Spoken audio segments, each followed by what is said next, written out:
pergerakan robot dasar.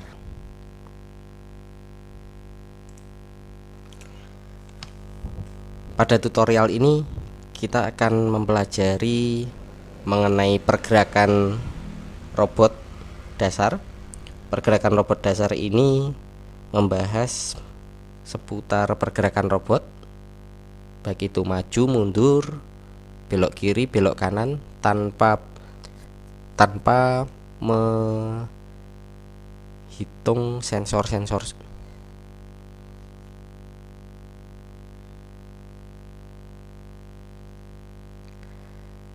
Pergerakan dasar ini terdiri dari gerakan maju, mundur, putar kiri, dan putar kanan.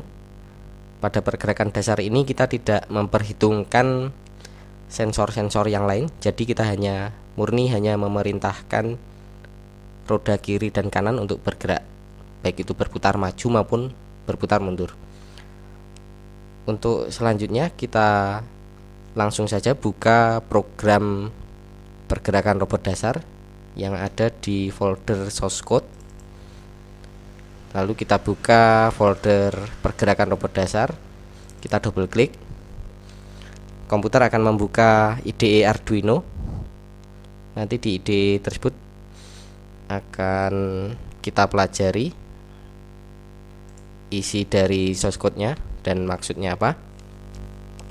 Baik, ini sudah terbuka source code mengenai pergerakan robot dasar. Jadi di source code ini kita membuat beberapa inisialisasi variabel. Jadi untuk robot Arduino ini yang mengontrol pergerakan robot, baik roda kiri dan roda kanan, itu terdapat pada sambungan yang mengarah ke port Arduino nomor 2, 3, 4, dan 5. Port 2 dan 3 ini untuk mengontrol gerakan motor kiri, sedangkan port 4 dan 5 berguna untuk mengontrol gerakan motor kanan. Jadi di sini dia membutuhkan dua sinyal, 2 dan 3 ini untuk mengatur gerakan. Jadi kalau misalkan kita ingin robot bergerak maju, maka nanti port input 1 dan input 2 ini harus kita setting dengan nilai yang berbeda. Misalnya 10 atau 01. Nah, kedua input ini tidak boleh sama. Nanti kalau sama, maka motor akan berhenti. Misalkan in 1 kita setting 1 dan in 2 kita setting 1, itu motor akan berhenti. Namun bila salah satunya kita setting 1 dan yang lainnya 0, maka dia bisa bergerak maju atau mundur. Nah, di sini diinisialisasi untuk inputannya memakai variabel in1 sampai in4. Kemudian di fungsi setup untuk Arduino ini kita setting untuk pin in1, in2, in3 dan 4 kita setting sebagai output. Lalu di sini ada beberapa fungsi-fungsi dasar. Jadi misalkan ini untuk fungsi maju. Untuk gerakan maju berarti kan kita harus menggerakkan motor kiri agar berputar maju dan motor kanan juga berputar maju, sehingga mengakibatkan robot bergerak maju. Nah, untuk memerintahkan motor kiri agar berputar maju, maka in 1 kita beri nilai high, sedangkan in 2 kita beri nilai low. Jadi tadi yang seperti yang saya jelaskan sebelumnya, nilai input ini harus berbeda, tidak boleh sama. Nanti kalau keduanya sama-sama high atau sama-sama low, maka motor akan berhenti atau tidak berputar. Sedangkan untuk menggerakkan motor kanan, ini in 3 dan in 4 kita setting high dan low. High untuk in 3 dan low untuk in 4. Selanjutnya untuk fungsi mundur, maka kita buat kebalikan dari fungsi maju tadi.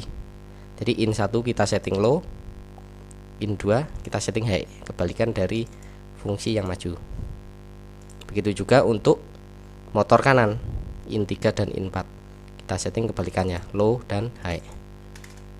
Selanjutnya untuk fungsi putar kiri, jadi untuk putar kiri ini nanti kita pakai untuk gerakan berbelok atau mungkin gerakan berputar, itu bisa. Jadi agar motor berputar ke kiri, maka motor sebelah kanan itu harus maju, sedangkan motor yang sebelah kiri dia harus mundur. Kalau keduanya sama-sama maju kan nanti akan berjalan maju ya. Jadi untuk berputar kiri, motor kanan maju, motor kiri mundur. Nah, di sini kita setting nilainya agar motor kiri mundur, kita setting in 1, in 2, low, high. Sedangkan motor kanan agar maju, kita setting high untuk in 3 dan low untuk in 4. Lalu untuk putar kanan, kebalikan dari putar kiri, yaitu motor kiri harus maju dan motor kanan mundur.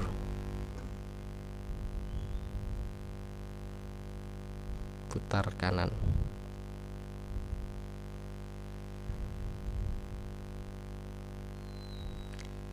Untuk putar kanan kita setting untuk motor kiri in 1-nya high, in 2 low. Sedangkan untuk motor kanan agar mundur in 3 low, in 4 high. Lalu fungsi yang terakhir, fungsi untuk berhenti. Jadi agar kedua motor baik kiri atau kanan tidak berputar, maka kita setting semuanya low, atau ini bisa juga kita setting high, itu sama juga efeknya. Jadi misalkan kita ingin cara yang lain ya, cara yang lain agar motor berhenti, ini kita copy dulu. Ini bisa juga kita setting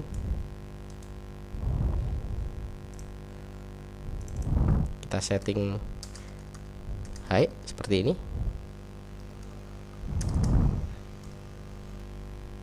Kita setting high, jadi agar motornya berhenti kan berarti in 1, in 2 ini harus sama, bisa high atau low. Nah, ini juga akan memberikan efek motor tidak berputar atau berhenti. Begitu juga kalau misalkan kita setting high juga, semuanya ini sama juga efeknya. Lalu di fungsi loop kita tulis perintah yang tidak kita pakai.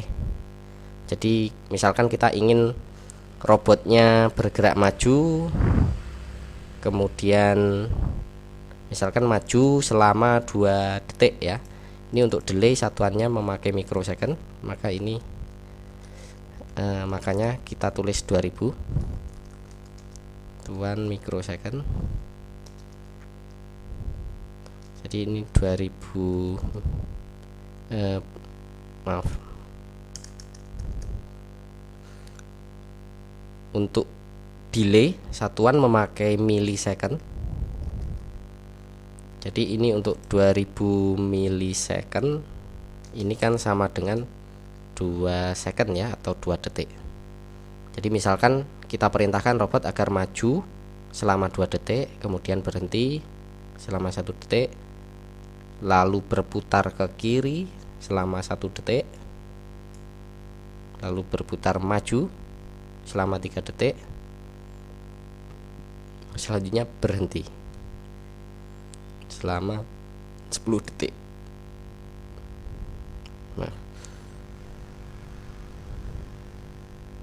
selanjutnya berhenti selama 10 detik. Di sini kita memakai delay karena untuk fungsi yang kita buat tadi seperti fungsi maju, dia masih belum diperintahkan agar maju berapa langkah atau maju berapa detik, itu masih belum ada di fungsi maju. Sehingga di sini kita memakai delay untuk membuat robot tetap mengeksekusi perintah yang sudah diperintahkan sebelumnya. Jadi di sini perintah delay ini mengakibatkan fungsi yang dieksekusi sebelumnya, fungsi maju, tetap dieksekusi selama 2000 mili detik atau 2 detik. Kalau kita ingin maju lebih lama, maka kita ubah nilai jangka waktunya. Misalkan kita ingin maju selama 5 detik, ya kita ubah 5 detik. Di sini kita memakai satuan detik karena untuk robot avoidant ini memang dia masih sangat sederhana ya, jadi dia belum bisa mengenali jarak dalam satuan baik itu meter maupun senti. Sehingga di sini parameter yang dipakai adalah detik. Kita hanya memerintahkan agar motornya berputar berapa detik. Untuk jaraknya nanti bisa kita hitung secara manual.